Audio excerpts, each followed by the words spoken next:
oh my goodness. Edward Fortescue didn't just tweet, he detonated.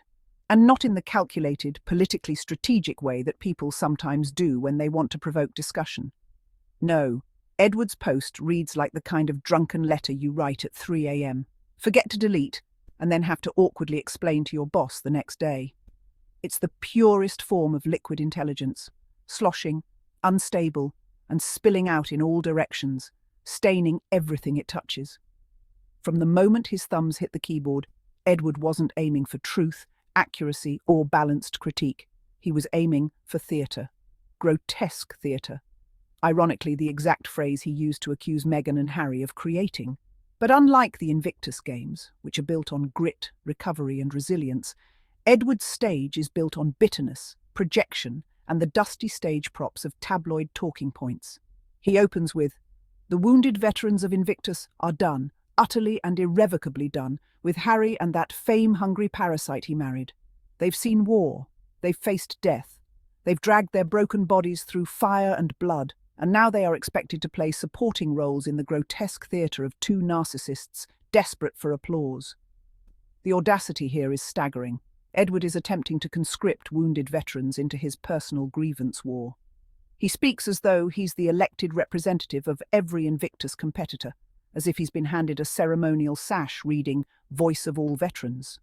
Where is his proof? Where is the survey? Where are the testimonials from these veterans declaring themselves utterly and irrevocably done with Harry? The very man who created the platform that brought them together, gave them a global audience and highlighted their courage. In truth, the veterans of Invictus are not supporting roles in Harry's theatre. They are the stars, and Harry has always positioned them that way. But Edward's language tries to erase that, swapping their agency for his outrage. If anything, he's the one reducing them to props. Props in the melodrama he's staging against Meghan and Harry.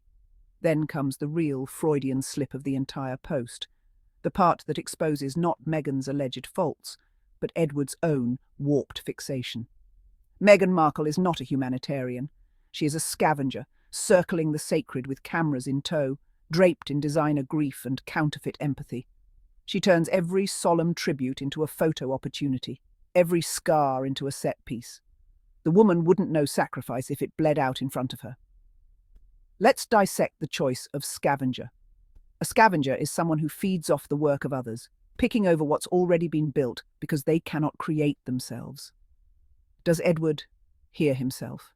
He has no relationship to Invictus beyond spectating. He has never walked the corridors of rehabilitation wards with wounded servicemen and women. He has not built an international sports competition from scratch. His sole contribution to the Invictus conversation is this Twitter diatribe, a digital carcass picking.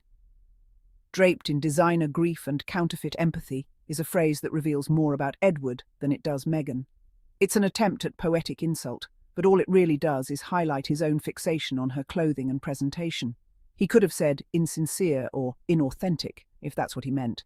But no, he had to dress it up, because in Edward's theatre, adjectives are wardrobe changes.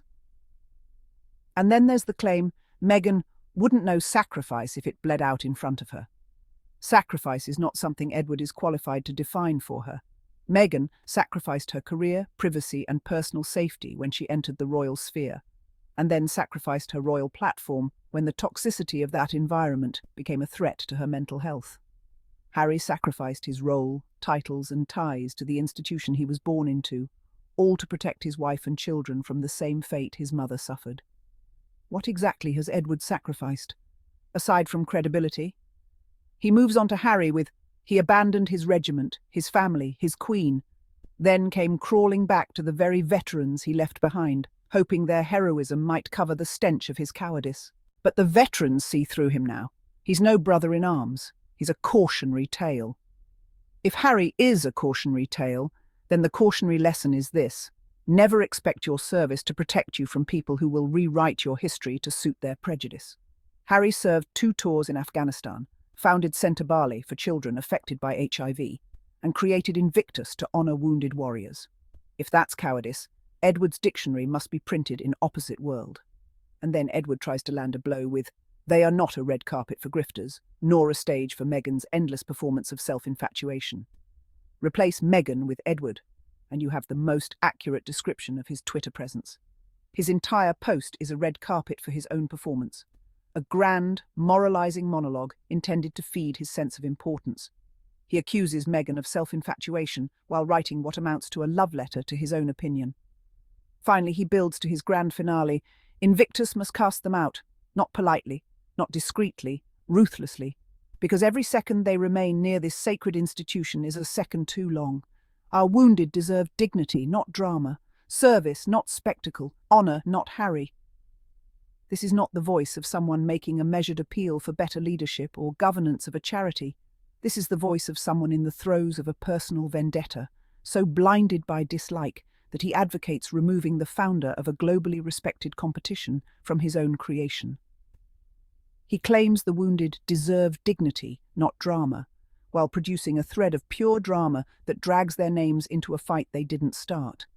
He demands service, not spectacle, while turning his account into a stage for his own theatrics. And in the end, his fury doesn't diminish Meghan or Harry's accomplishments, it simply exposes his own. It shows that for all his grandstanding about honour, sacrifice and empathy, his true motivation isn't protecting veterans or safeguarding institutions. It's about performing outrage for an audience, scavenging for moments to inflate his own relevance, and circling the sacred with his own cameras in tow, not literal lenses, but the lens of spite. And in that sense, Edward Fortescue has become the very caricature he tried to paint of Meghan and Harry, a scavenger in designer indignation, a performer in the grotesque theatre of his own making, and a man who wouldn't know self-awareness if it bled out in front of him. And this is the ultimate unvarnished truth. For all of Edward's posturing, he has done nothing to advance the dignity, service or honour of the wounded veterans he claims to defend. Harry has. Meghan has supported Harry in doing so, attending games, meeting competitors, shining media light on their stories. The veterans themselves, time and again, have spoken about what the games mean to them: purpose, camaraderie, recognition. None of them have appointed Edward Fortescue their spokesperson. None have asked to be protected from the man who gave them this global stage. The only person who benefits from Edward's rant is Edward, because in the economy of online outrage, attention is currency, and Meghan and Harry are the richest bank to rob. But here's the difference between the bank and the robber. Meghan and Harry will keep building, keep showing up, keep funding initiatives and championing causes, because their legitimacy is not granted by Edward or anyone like him. It is built on service and results. Edward will keep shouting into his own echo chamber, convinced that volume equals truth, circling the sacred with his own camera in tow, not the lens of compassion, but the warped glass of spite.